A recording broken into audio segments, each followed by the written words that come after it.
So it's quite a series of presentations to follow up. There have been some amazing speakers up here. And my favorite thing about it all is that all of them actually relate to what I'm about to talk about, right? First, Google was up here, and they talked about disruption and how disruption takes place and why. After that, we had Visma. And Visma talked about increasing activity and the importance of increasing activity. Following that, we had a chat about engagement, how and why to engage with people and what it means. And then lastly, we had a chat about marketing and sales. So I'm going to talk a little bit about gamification. My name is Dave Smith, and I'm here with SalesScreen. And I'm going to talk about what gamification is, why gamification now, how to implement gamification, what's the future of gamification, and finally, I'll end it with a challenge to each of you. Okay, so I asked some people here earlier, who of you are familiar with gamification? And some people said sort of, and some people said yes, but the truth is, everyone here is familiar with gamification. From the time that we're young, we've been using gamification. If you look in the corner here, this is like one of those charts that maybe children use, where your parents or teachers will put stickers on the board each time you read a book, wash the dishes, walk the dog, whatever it happens to be. They've got specific measurable goals that they want you to achieve. And each time you do those, you receive a reward. Maybe they'll rent you a video game or take you to the movies or whatever it happens to be. That's a perfect example of gamification. Now, here we've got the military. This is President Barack Obama awarding the Medal of Honor to a United States Marine. The Medal of Honor is the highest medal that you can achieve in the United States Armed Forces. And I was a Marine, so I know a little bit about ranks and badges. And it's interesting that the military has used these as well in order to foster cohesion and to provide recognition for outstanding and valorous achievements. Next to that, you may see a sales bell. Those of you who have worked in sales may be familiar with the sales bell. If you close a big enough sale, if you do something fantastic, you go up and you ring a bell. And next to that, of course, is the Employee of the Month or Employee of the Year award. Maybe this sits on your desk, but you want to recognize people for outstanding achievements. And so what I'm going to talk about today is that we're all familiar with gamification. Gamification itself has been around for a very long time. And the big point that I want to leave each of you with is that we're not reinventing the wheel. We are instead taking a wooden wheel and changing it into race car tires. And I'm going to explain how. When I was a young child in elementary school, my teachers wanted all of us to read more. They wanted us to read more books. Pretty good thing for teachers to do, right? So they came up with this Book It program. Each time you read a book, you get a sticker that goes on this badge. There's 5 stars. Once you get 5 star stickers on this badge, you go to Pizza Hut, the local pizza place, and you get a coupon for a free personal pan pizza, okay? Just think about that. They've clearly defined what it is that they want you to achieve. They've told you exactly what the reward is for achieving it. And they help you celebrate. So, if gamification has been around for so long, why is it a big deal now? Well, the biggest change with gamification is the data-driven systems. In order to properly really do gamification, you have to be able to measure progress. You have to be able to track activities. And on top of that, you have to be able to do it across separated spaces, whether that's offices or schools or whatever. Gamification is used in e-learning and marketing and sales and logistics and tons of different industries. And it's used now because of the cloud. So earlier I was talking about getting kids to read. Reading is very important. Any of you out there who have children now, they probably spend more time on an iPad than they do in a book. It's not necessarily a bad thing. If you think about the Pizza Hut Book It example earlier, nowadays what teachers will do is they'll give the same challenge. We want this class, each person in this class, to read 5 books this month, okay? But instead of just giving them stickers, it's being measured on iPads. And what they're able to do is to compare school A with school B with school C. They can create leaderboards. They can award different prizes. And there's a lot of things that they're able to do with it. Instant feedback is very important. So any of you who've ever accomplished a task It feels really, really good when somebody comes up and pats you on the back. This event, for instance, has been absolutely fantastic, and the people who've put it on here deserve a big round of applause. Now, if we were to give them this round of applause like 2 weeks from now, it wouldn't have the same impact. If I saw them on the street and started clapping, and I was like, yeah, great job, they'd kind of be like, what? So, instant feedback is very important. Another factor is recognition. People like to be recognized for the work that they do. When you work in a company and you're really there putting all of your effort forward and trying to help that company move their meter, right? Bring in revenues and do whatever it is that your goals are. It's nice to be recognized for that stuff. It really is, and it goes a long way. Gamification is currently used in tons of different ways to recognize people. All of these relate to fitness. I, for instance, use Strava. I go out and mountain bike, and I've always mountain biked. But now when I mountain bike, I can unlock different rewards. I can compare myself to my friends who are in Colorado, California, Australia. And I can see how their times stack up to mine. I can see what kind of trails they've done, how far they've biked, that sort of thing. And it's a lot of fun. And then I can go and I can say, hey, great job. Another factor is awareness. This is actually my Salesforce profile.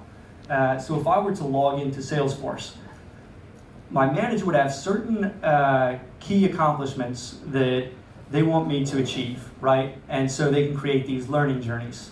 I go through these series of learning journeys, and I unlock different badges for accomplishing whatever it is I'm supposed to do. There's data modeling and CRM basics and all of these others. But what it allows people to do is it's easy for me to get rewarded and put badges in my profile, and it's also easy for my managers to come and look and see what I've accomplished, what things they set in front of me that I was supposed to do, and they can just see it at a glance.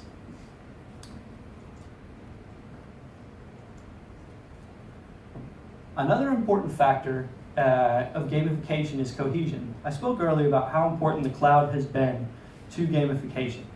Whereas earlier, you can do games, right? You can put stickers up on a chart, you can do whatever, but it's kind of limited because you've only got one classroom, right? Or you've only got one sales office or one whatever it happens to be. Now with cloud technology, you can bring all of these things together in one place.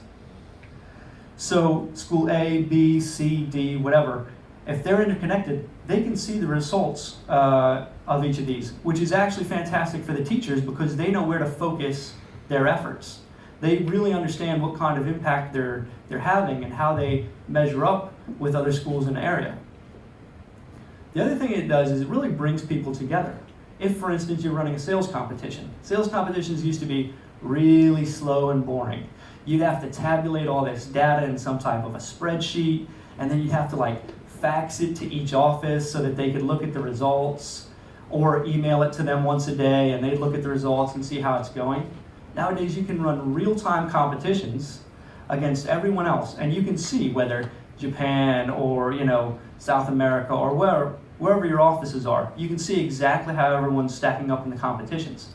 It makes it a lot of fun, and as I said, having fun at work is really important. So who here has played Pokemon Go? Probably at least a handful. There's probably some people playing it back there while I speak right now. So why was Pokemon Go a big success? Well, it brought together a lot of the things that people wanted to do, right? Be active, get rewarded, interconnect with each other. A long list of these things that it's achieved.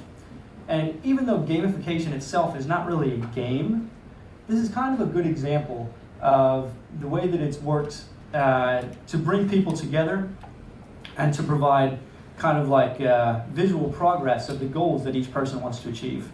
You can unlock the different Pokemons, and as you move up and throughout the game, it becomes easier and easier to capture bigger ones.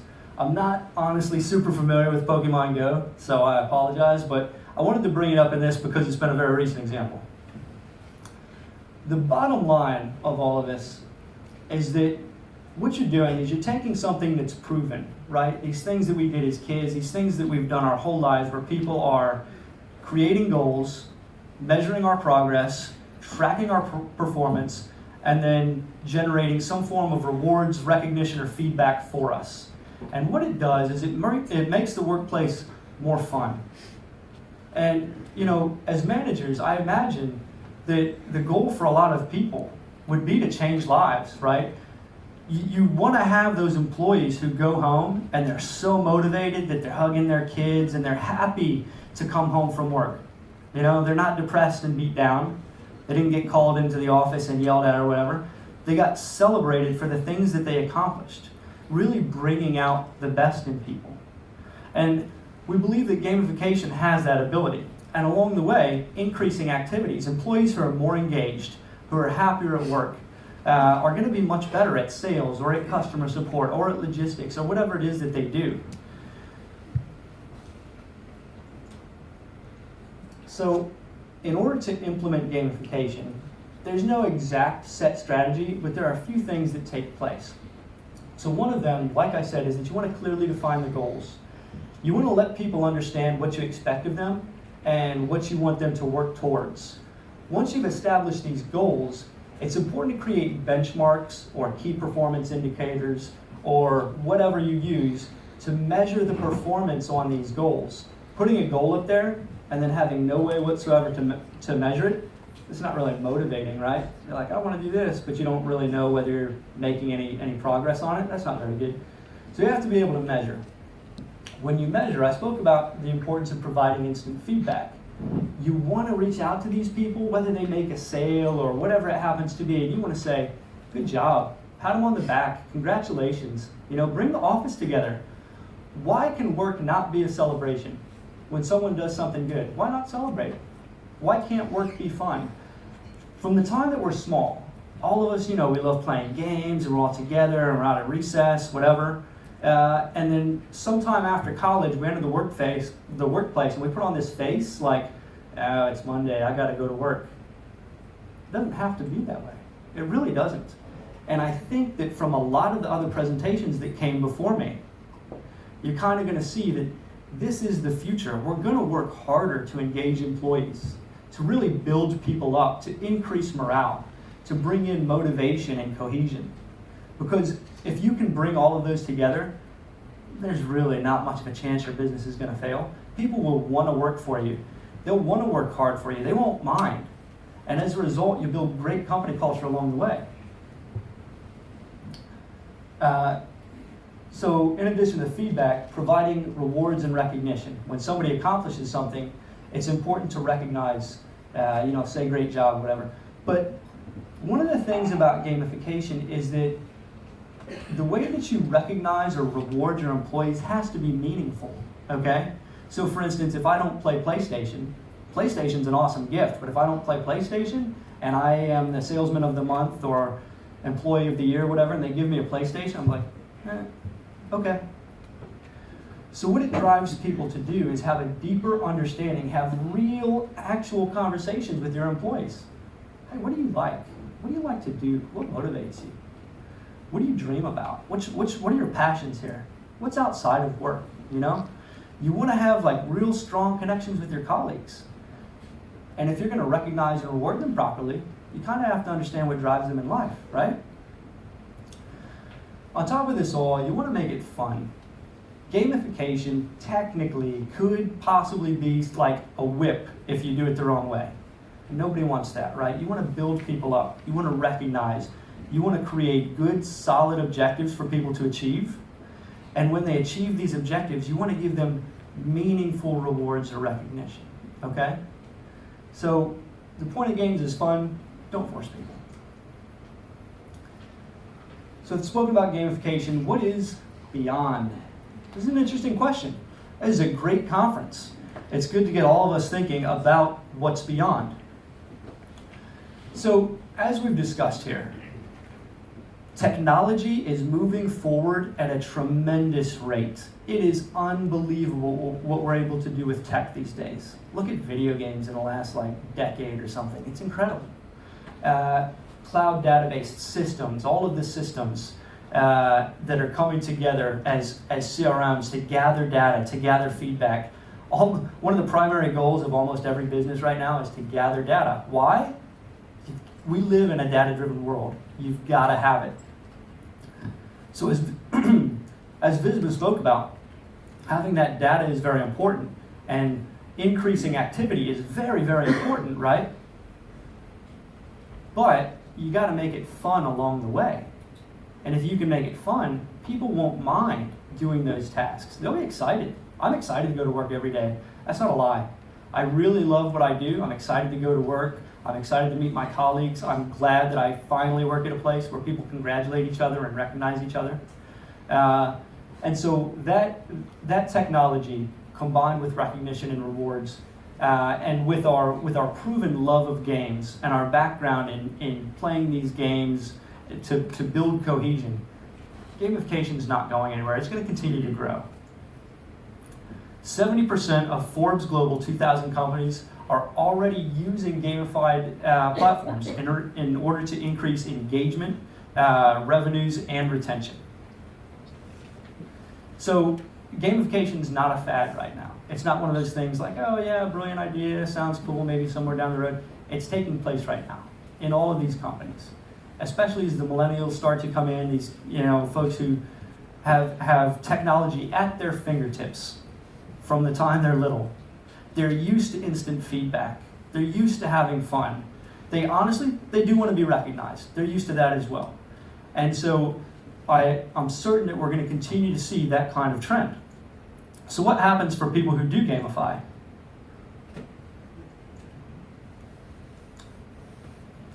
There we go. Organizations who have deployed gamification improved engagement by 48% and reduced turnover by 36%. That's a pretty huge number. Now, for those out there who are like financially conscious, what does that mean in terms of dollars? Disengagement costs $500 billion per year in the US alone. $500 billion just in the US. Increase engagement, save money, make people excited, interested, happy to come to work. Give them what they thrive on, right? We all entered the workforce and, we want to do a good job. And when you do a good job, you want to receive praise and recognition. It's nice. It doesn't even have to be anything crazy. You don't have to get a flat screen TV. Pat on the back, hey, good job, anything like that. I keep clicking this thing in the wrong place. There it is.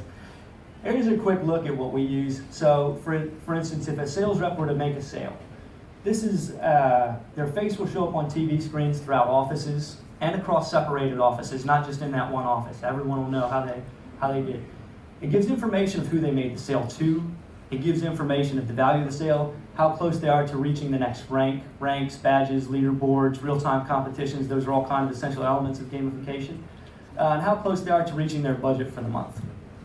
But really the goal is to measure performance, recognize and reward people for achieving goals, and not just get them to stop there. You don't want people to stop at 100%. What if they reach 110, 120, 150%? What if you can get them to surpass their goals? What does that mean for your business? And if you reward and recognize them properly, what does it mean internally to them? That's really what it's all about, is motivating people internally. All right, the last thing I've got here is a challenge. Your mission, should you choose to accept it, is on Friday morning, research gamification initiatives in your industry. What's taking place? Is gamification already there? Is it being used? Monday, develop a brief idea of how gamification can be used in your specific company. And on Tuesday, send me an email at david@dogu.no with 3 questions about implementing gamification in your company. We're talking about beyond, right? We're talking about being bold. Everyone wants to spread their wings and expand, be bold, and achieve great things. Let's get started. Send me some questions. And if you do, we've got some warehouse full of stuff. We'll send you some coffee mugs, stainless steel coffee mugs, and umbrellas and all other kinds of cool stuff. Because like I said, you got to reward people. All right, that's it. Cheers.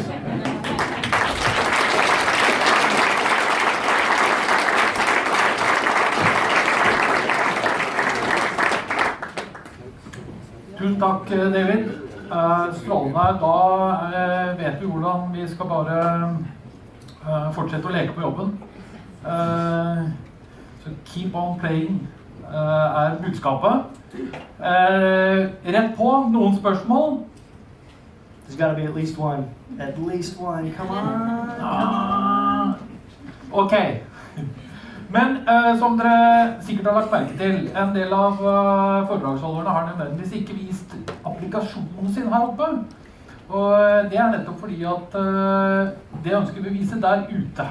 Så fortsatt må jeg minne om, vil dere se mer av det som ligger bak historiene til de som er på scenen, så ta og besøk dem. Jeg tror fortsatt det er åpent i butikkene bortover der.